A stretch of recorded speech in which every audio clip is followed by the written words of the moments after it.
Bueno, se lo va a cortar el video. 1, 2, 3. Buenas noches, maestra. Nosotros somos el equipo B, que está conformado por Carrillo Soto Cristian Eduardo, Cortés Coria Luis David y Sandaña Arcos Isla Guadalupe. Y esta es la presentación de la práctica 1, AES. Ok, vamos a empezar a hablar del cifrado por bloque. Una unidad de cifrado de bloques es una unidad cifrada de clave simétrica que opera en grupos de bits de longitud fija, llamada bloques, aplicándoles una transformación invariante. De estos hay tres, que es el GIL, que tiene una llave de 32 bits, el DES, una llave de 64, y el que nos interesa ahora, el AES, que tiene una llave de 128 bits. Muy bien, ahora vamos a hablar un poco sobre las redes de Feistel. En criptografía, el cifrado de Feistel es un método de cifrado en bloques con una estructura particular. Debe su nombre al criptógrafo de IBM Horst Feistel. También es conocida comúnmente como la red de Feistel o cadena de Feistel. Un gran número de algoritmos de cifrado por bloques lo utilizan, siendo el más conocido el algoritmo de Data Encryption Standard, o DES. Las redes de Feistel presentan las ventajas de ser reversibles, por lo que las operaciones del cifrado y descifrado son idénticas, requiriendo únicamente invertir el orden por las claves utilizadas. Aquí vemos un poquito de cómo funcionan las redes de Feistel, que es como se cifra y se descifra, que es como si fuera un dulcecito que le estamos dando vueltas. Y ahora vamos a ver un poco sobre los modos de operación, que vamos a empezar por el diagrama del UFB. Como se puede ver, básicamente es casi lo mismo, no cambia mucho. Entonces, al momento de hacer el cifrado y el descifrado, siempre nos va a dar el mismo valor. Ahora, en el modo de operación ESB, aquí se invierte, ya que al principio en el cifrado tenemos el texto en claro, pero en el descifrado tenemos el texto cifrado. En CBC la cosa empieza a cambiar más, ya que al principio de que tenemos el texto, se va a hacer un XOR con el vector de inicialización. Entra la llave y sale el texto, y así sucesivamente. Por otro lado, en la parte del descifrado, el XOR se hace una vez entrado el texto cifrado, iniciando el vector de inicialización. Por último, el modelo de operación CFB hace el XOR después de que la llave entra y de que iniciemos el vector, para que el texto haga el XOR y salga el texto cifrado. Por parte del descifrado, tenemos casi lo mismo, pero sin embargo, el texto cifrado entra en el XOR ya una vez teniendo el texto plano. Bueno, continuamos con la implementación de la práctica. En este caso, la biblioteca que se utilizó fue Crypto.js, que se implementa en JavaScript, en el cual podemos elegir tanto el modo de operación como el cifrador por bloques, que en este caso es el AES, incluyendo una llave y un vector de inicialización de 128 bits. Continuamos aquí con las funciones. Las primeras dos que podemos observar son las que corresponden a la biblioteca de Crypto.js. Tenemos nuestra variable encrypted en el caso del cifrado y decrypted en el descifrado, en el que implementamos el método crypto.js.aes.encrypt, en el que mandamos por parámetro lo que es el texto que queremos cifrar, ya sea de una imagen, de un archivo, de un video, de cualquier tipo de archivo, tiene que ser transformado en una cadena que se pueda leer, y se le manda lo que es la crypto key, que es nuestra llave de 128 bits, que en este caso va a ser mandada por lo que es el usuario, al igual que el vector de inicialización, que es IV, y el modo que seleccionamos, en este caso, por ejemplo, es el CFB. Pues nos retorna naturalmente lo que es una cadena hexadecimal, por lo que hay que convertirla en una cadena de caracteres con el método toString. Del mismo modo es el descifrado, no cambia mucho, solamente cambia el punto encrypt por punto decrypt. Otra de las funciones importantes es el cifrar encode image file URL, la cual nos permite seleccionar el archivo en el que tenemos una variable llamada fileSelected, que con el método document.getElementById obtenemos lo que es la ruta de nuestro archivo, pero cabe aclarar que debe estar dentro de nuestro mismo directorio del proyecto, debido a que como estamos trabajando del lado del cliente, no es seguro que esté en otra ruta y no nos va a permitir seleccionar otra ruta. Bueno, tenemos una condición en la que si se encuentra contenido, se aplica el método FileReader que lee el archivo. Y otra de las funciones importantes es el método de exportar, que recibe como parámetro lo que es el contenido del archivo y el nombre con el que se va a exportar. En este caso, el tipo que se selecciona es una imagen de tipo BMP, que es el que corresponde a nuestra práctica. Tenemos otra, que es la función imop, que va a recibir como parámetro un conjunto de arreglo de píxeles, el número de píxeles de la imagen y el modo de operación, que aplicaremos en otras funciones más adelante. Siguiente, por favor. Tenemos otras dos funciones que son igual de importantes, que es el método de TransUnicode, que lo que nos va a permitir es hacer una transformación de píxeles, en el que cada píxel se va a convertir en lo que es un elemento en un arreglo, que con la función que es transstring lo vamos a convertir finalmente en una cadena, que es la que vamos a poder implementar en la función de cifrado o descifrado. Siguiente. Y ya tenemos lo que es la función main i, que ya en conjunto con otras funciones que son más sencillas, simplemente nos permite implementar lo que es nuestro cifrado, dependiendo del modo de operación que se manda por parámetro, que en este caso es opciones OPC, OPS, en el que si es 0, pues se cifra, si es 1, se descifra. Siguiente.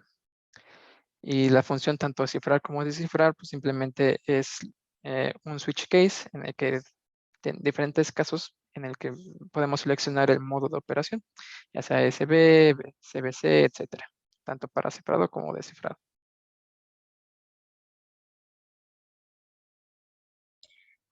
Cabe destacar que para esta práctica lo que usamos para tomar las imágenes fue el elemento Canvas, que es un elemento del HTML. Este elemento nos permite básicamente dibujar gráficos en nuestro DOM.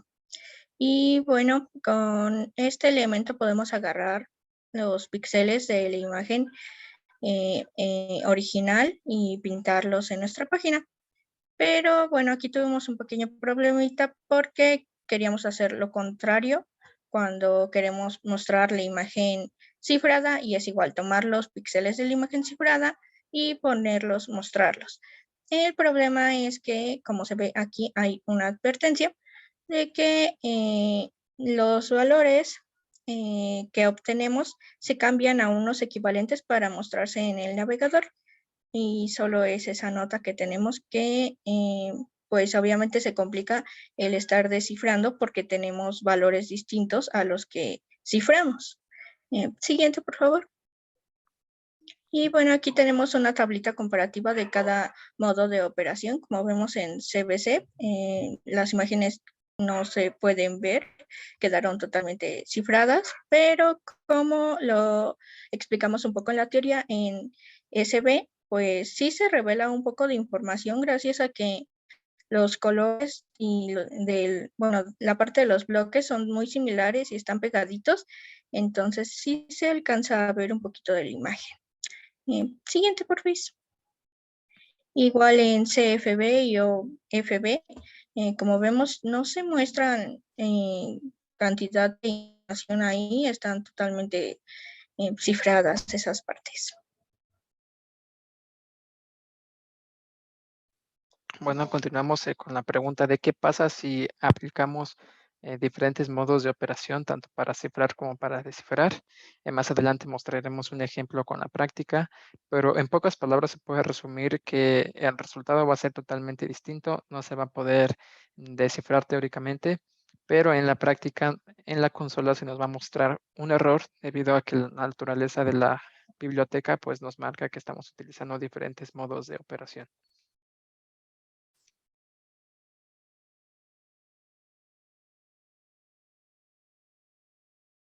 Y bueno, como también lo vimos un poco en la teoría, si ciframos dos veces con OFB, al ser el cifrado y el descifrado prácticamente iguales, obtenemos el mismo resultado, es decir, si ciframos y vamos a obtener la imagen original.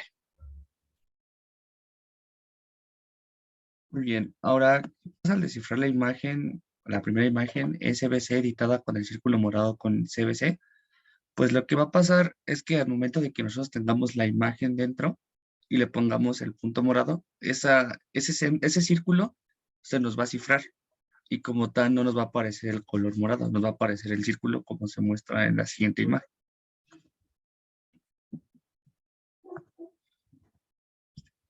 Bueno, ya como conclusión, las ventajas y usos de cada modo de operación son, pues, tienen diferentes. Por ejemplo, en SB es el más sencillo de utilizar, pero sin embargo, cada bloque que se encuentra identificado los tocarán esos mismos al momento de hacer el cifrado. Por otro lado, el CBC es útil para las transmisiones orientadas a bloque, pero no es posible realizar operaciones de cifrado en paralelo con varios bloques. Pasando con el CFB, es útil para la transmisión de flujos y pues no encuentro alguna desventaja que pudiera hablar de ella, pero por último el OFB y el que siento que tiene una gran desventaja es que, bueno, como ventaja hace el cifrado que opera como una unidad de flujo descifrado, pero la mayor desventaja es que su cifrado y su descifrado es prácticamente lo mismo. Bueno, de igual forma puedo concluir que existen diversos modos de operación que tienen sus ventajas y sus desventajas. Algunos de ellos, como es el SB, pues nos permite esa paralización que nos permite pues calcular bloque por bloque en los otros queramos, porque no existe esa retroalimentación. No obstante, como ya vimos en las imágenes que se cifraron, se termina revelando cierta información, por lo que no se considera el más seguro y tenemos que implementar otro.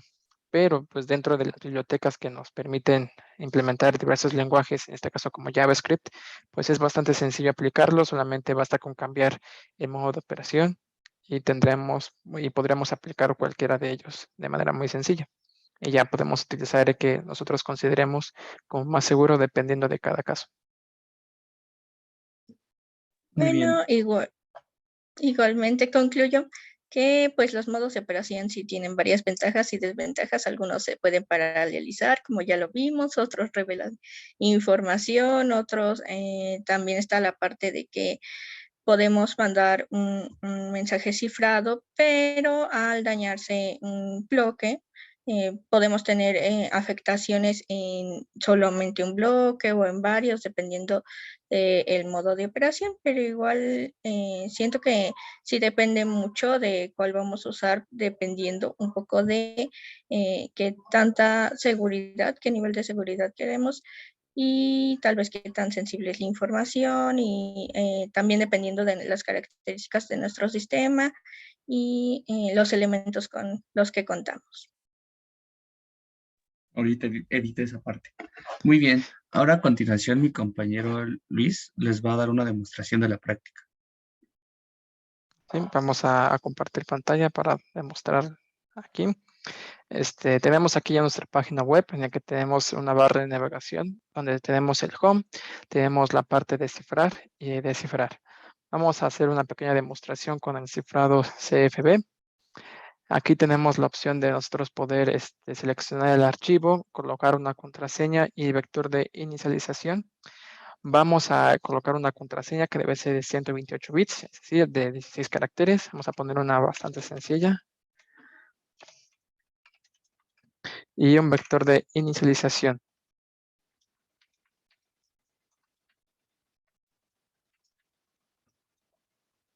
Que también debe ser bastante largo debido a la complejidad de la llave. Vamos a copiarlo para implementarlo en otros ejemplos. Seleccionamos nuestro archivo y vamos a generar, por ejemplo, la imagen de Thundercats.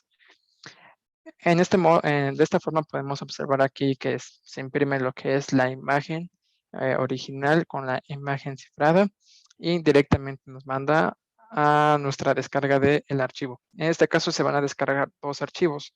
Una que es la cadena cifrada, que nos va a servir más adelante, y lo que es la imagen tal cual cifrada. ¿Por qué utilizamos una cadena cifrada? Como bien dijo mi compañera cuando explicó el método Canvas, cuando nosotros planteamos lo que es nuestra imagen cifrada en el navegador, pues esta sufre un cambio equivalente que pues termina cambiando los píxeles y al momento de nosotros quererlos extraer, pues nos va a dar una imagen diferente. Entonces, como medida, nosotros decidimos implementar extraer o exportar el archivo antes de que se genere dicha cadena, dichos píxeles en el navegador y así poderlos mandar al descifrado. Vamos a descargarlos y vamos a proceder al descifrado. Ocupamos el cifrado CFB, así que vamos al CFB. Seleccionamos aquí lo que es la cadena cifrada, que es esta de aquí. Vamos a colocar la misma contraseña que habíamos colocado anteriormente y el mismo vector de inicialización y vamos a proceder a seleccionar el archivo generado con CFB. Vamos a abrir y aquí podemos ver que se genera la imagen correctamente y ahí se nos imprime la imagen y se nos va a descargar con la extensión adecuada, demostrando el tipo de modo de operación. Vamos a hacer una pequeña demostración de qué pasa si intentamos descifrar la imagen con otro modo de operación. Vamos a descifrar esta misma, pero con el método OFB. Vamos a seleccionar el archivo, que es la cadena generada de CFB. Vamos a poner la misma contraseña. Y vamos a colocar el mismo vector de inicialización. Y vamos a elegir la misma cadena. Y podemos ver que no se genera la imagen correspondiente.